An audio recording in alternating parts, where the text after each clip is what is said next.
আসসালামু আলাইকুম ওয়া রাহমাতুল্লাহি ওয়া বারাকাতুহু। আজকে আমাদের সমাজে অধিকাংশ নাবালক শিশুরা কর্মরত আছে।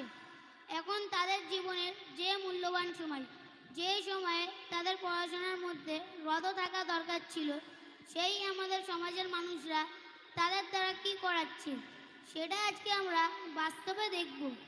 আরিফ মাত্র ১৩ বছরের বালক। সে স্কুল এবং মক্তবে পড়ে, কিন্তু পরিতাপের বিষয় হলো তার পিতামাতা তাকে আর পড়তে দেবে না। তাকে কাজে বসানোর চিন্তা ভাবনা চলছে, যার কারণে সে অনেক পরিতপ্ত। হুজুর খুলি আছে খালি।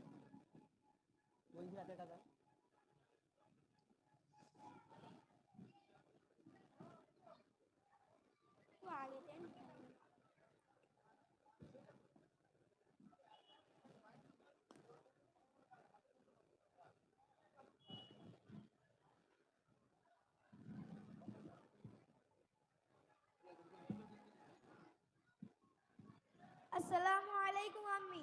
আমার মক্তবে যাওয়ার সময় হয়ে গেছে। আমার ড্রেস ব্যাগ রেডি করে দাও। আমার কাছে এখন সময় নেই। আমি সংসারে কাজ করব না তোর জিনিস খুঁজে দেব? তোর জিনিস তুই দেখে নিয়ে যা, আগে কামটা দিয়ে আয়। আর আমার মক্তবে যাওয়ার সময় হয়ে গেছে, এসে কাম নিয়ে যাব। অত পড়াশোনা করে কি হবে? সেই তো কাম করে খাতে হবে। কাম না শিখলি খাবি কি করে? কাজ সারা জীবন হতে থাকবে, কিন্তু পড়াশোনা সারা জীবন হবে কি?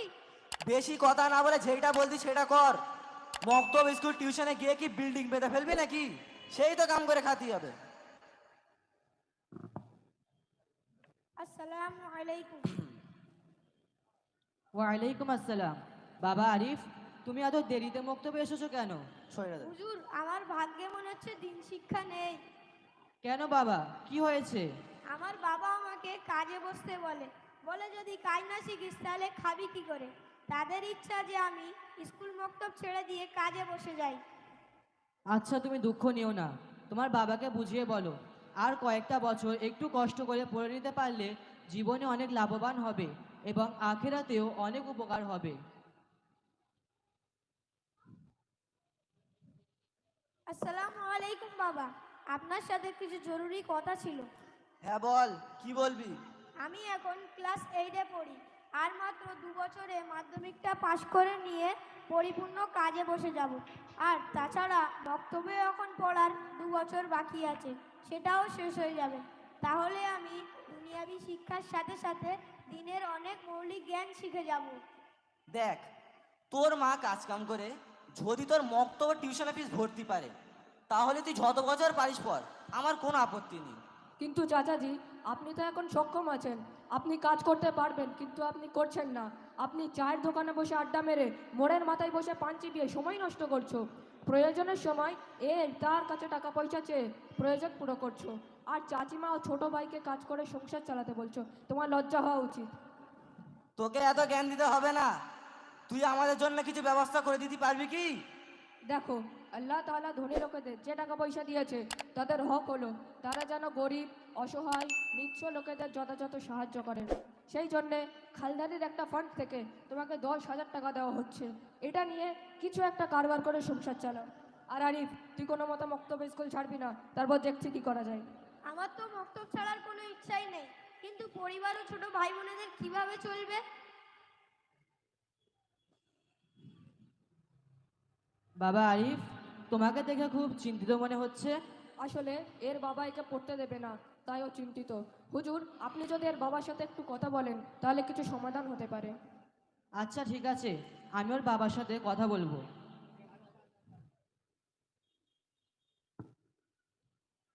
আসসালামু আলাইকুম।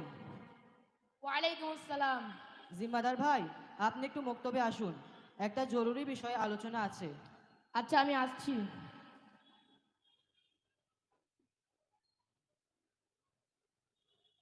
আসসালামু আলাইকুম।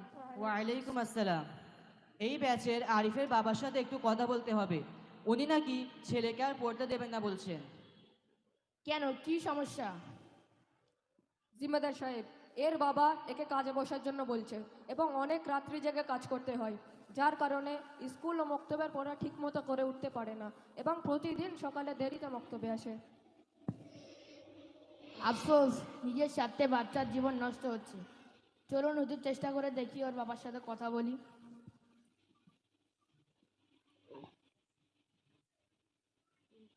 আসসালামু আলাইকুম।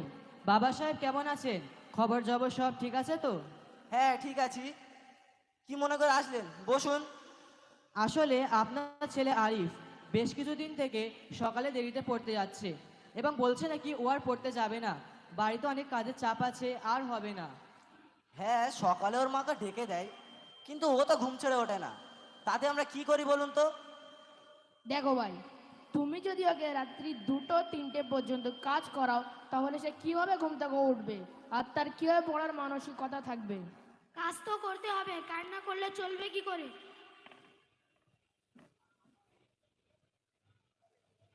প্রিয় অভিভাবকগণ, আমি আপনাদের সকলকেই বলছি, আজকে আমাদের সমাজের এটাই বাস্তব চিত্র। তারা নিজেদের সন্তানদের 12-14 বছর বয়স হওয়ার সাথে সাথেই তাকে কাজে ব্যস্ত করার ফিকির করে। বাপ ছেলেকে হাটে নিয়ে যেতে পারছে, কিন্তু মসজিদ মক্তবে নিয়ে যেতে পারছে না। চাইলে মসজিদও নিয়ে যেতে পারতো, কিন্তু নিজেই তো জুম্মা নামাজি এবং ভাবে যে এটা ভবিষ্যৎ জীবনের ফায়দার জন্য করা হচ্ছে। কিন্তু আসল বিষয় হলো এতে বাচ্চার ভবিষ্যৎ নষ্ট হবে। যখন একটা বাচ্চা অল্প বয়সে পয়সার লালসায় পড়বে, তখন তার মধ্যে সামাজিক ও মানবিক কোনো চিন্তা থাকবে না। তার উপার্জনের পন্থার মধ্যে হালাল ও হারামকে সামনে রাখবে না। শরীয়তের কোনো বিধি নিষেধকে পরোয়া করবে না। হালাল পন্থা অবলম্বন করবে আর হারাম পন্থাও। দ্বিতীয় গুরুত্বপূর্ণ বিষয় হলো, এই বাচ্চারা আগামী দিনে যে ব্যবসা করবে তার সঠিক পন্থা জানতে ও বুঝতে পারবে না, যেহেতু সে শিক্ষিত নয়। তার মধ্যে দিন শিক্ষা না থাকলে হারাম হালাল উপার্জন পার্থক্য করতে পারবে না, আর স্কুল শিক্ষা না থাকলে ব্যবসায় উন্নতি করতে পারবে না।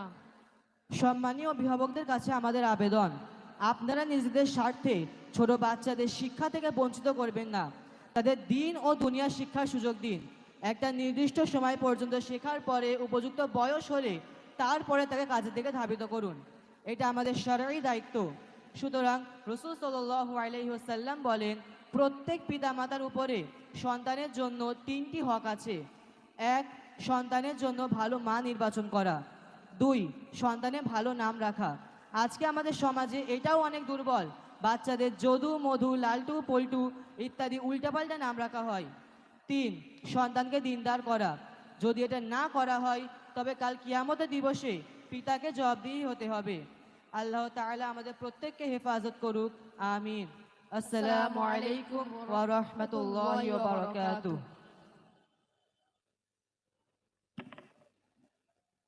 ওয়ালাইকুম আসসালাম ওয়া রাহমাতুল্লাহি ওয়া বারাকাতুহু।